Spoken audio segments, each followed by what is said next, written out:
Well, thank you very much for having me. My name is Right Honorable Dr. Abass Bundu. I am the Speaker of the Parliament of the Republic of Sierra Leone, and I'm here to represent Parliament, the Parliament of Sierra Leone at the Pan-African Parliament, 11th Conference of Speakers here in Johannesburg, South Africa. Well, this meeting is of great importance to the African continent. It's coming against backdrop of the Pan-African Parliament having evidently gone into slumber for very close to 2 years. We were unable to meet because of the challenges we have over the election of the leadership of the organization. We say thanks to the African Union leadership for having seized the opportunity of resolving the impasse that occurred and prevented activity within the framework of PAP. That is the first acknowledgement I would like to make. The second is to congratulate the new president, the Honorable Chief Fortune Charum Bira, who was elected the new president of the PAP, and also the other members of the Bureau. This has enabled PAP to return back to business. Now, generally, the discussions we've had have been most instructive. We have covered a very wide spectrum of the work of the EU, particularly, and its impact on member countries of the EU.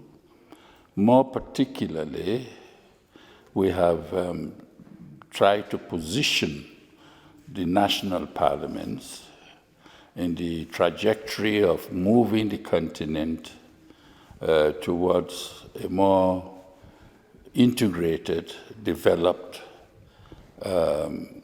and resilient continent in many, many respects.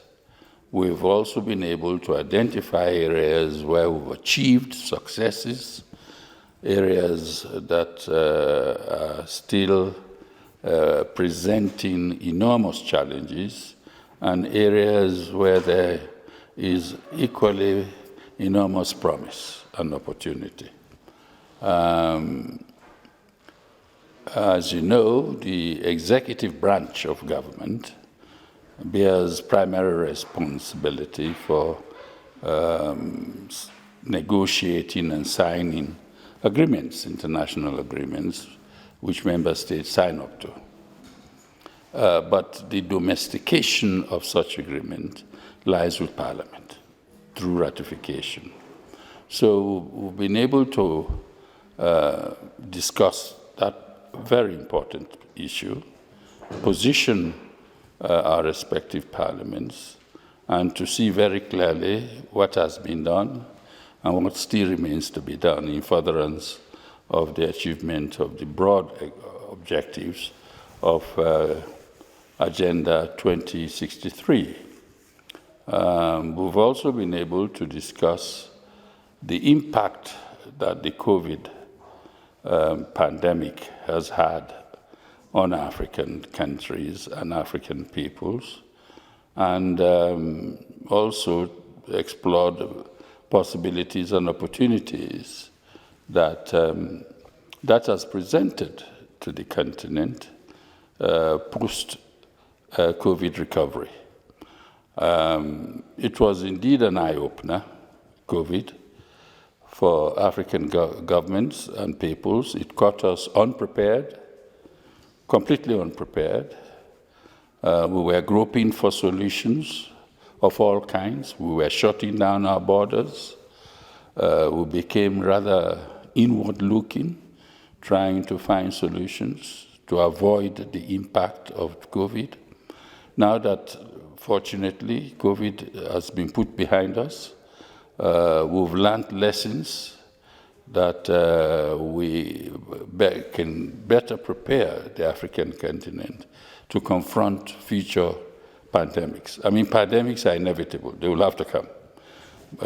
This one, the COVID-19, caught us totally unprepared. We do hope next time there is any pandemic, whether of the same nature or a different nature, we are now more deeply conscious of what needs to be done, both as a continent and as individual members of the Africa Group. So our coming here has opened up a wide range of perspectives on that as well as looking to the future to see how we can speed up, accelerate the development of the African continent. I mean, we've lagged behind development. We are the least developed continent in the world today, and that is unfortunate. We have all the resources, human and natural resources that we can harness to bring about meaningful and real development for the benefit of our peoples in Africa. And that is basically what we've been discussing here in Johannesburg. African parliaments are at the receiving end of negotiations that are championed, initiated, and carried out by the executive, that is the executive arm of government. When agreements are concluded, they can only be implemented domestically through a process of ratification, and that process brings into play the role of Parliament. We've been rather laggard, I must say, in many, many respects, in translating agreements into domestic legislation. And for me, in many ways, this conference has been a great eye-opener. I think we need to explore ways and means of ensuring that Parliament is apprised very early of the existence of international instruments that are negotiated by the executive arm of government, which normally, as you know, come to Parliament only through the initiative of ministers of government. We need to find a new mechanism that will ensure that the leadership of Parliament are informed about the existence of those international instruments well before they are brought to them by ministers of government. That way is in fact going to now create a whole new scenario where the leadership of Parliament will be able to nudge the executive to expedite action and to ensure that no country is left behind in the process of domesticating the instruments concerned within their domestic settings. So a line of communication needs to be established. That is one noticeable gap that has come out, that we need to bridge that gap. But it may be very costly to say Parliament too should sit at the negotiating table when such instruments are being negotiated.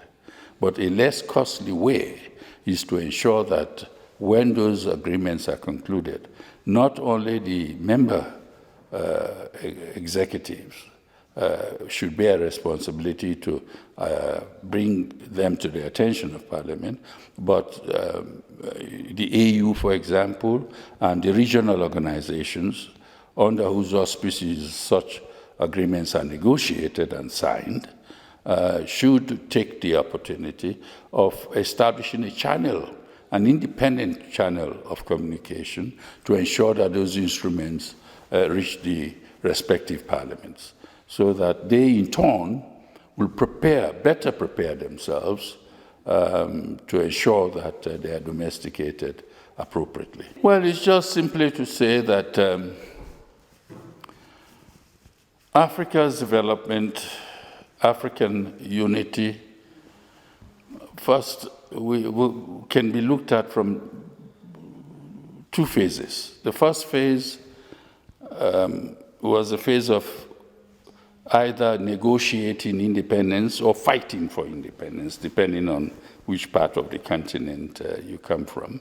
In the southern part here, there is a lot of, we can say they fought for their independence.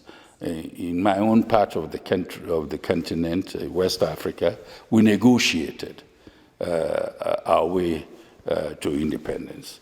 In the Southern African region, they fought for their own independence. So the two different positions, but whichever route it was, we are now independent states. So decolonization has been completed, and we pay tribute to our forefathers for that great achievement.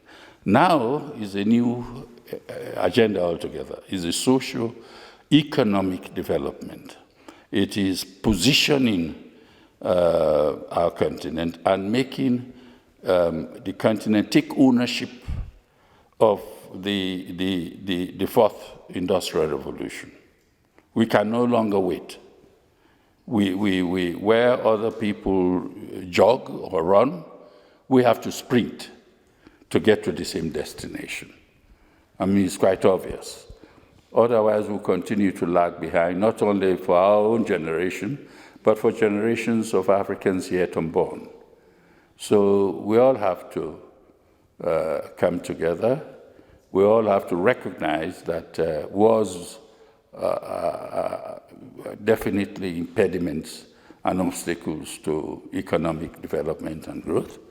We need a more peaceful and democratic environment to achieve that. This is the new trajectory that we should all pay attention on to achieve. Make sure we are peaceful, make sure we are democratic, and make sure that we are developed. And Africa has all the resources. We can no longer depend on non-Africans to keep telling Africa what our development trajectory should be. I think we've acquired enough expertise of our own to be able to determine the framework of our own development, as well as the timetable for achieving our own development. Less and less, I think we should depend on outside forces, who, after all, come to us not from any point of benevolence or charity, but out of their own self-interest. So we should therefore seize the opportunity to project and promote and protect our own self-interest first. So it is an Africa first agenda that we should now seek. And as I said, in doing that, we have to sprint where others jog for us to reach at a common destination.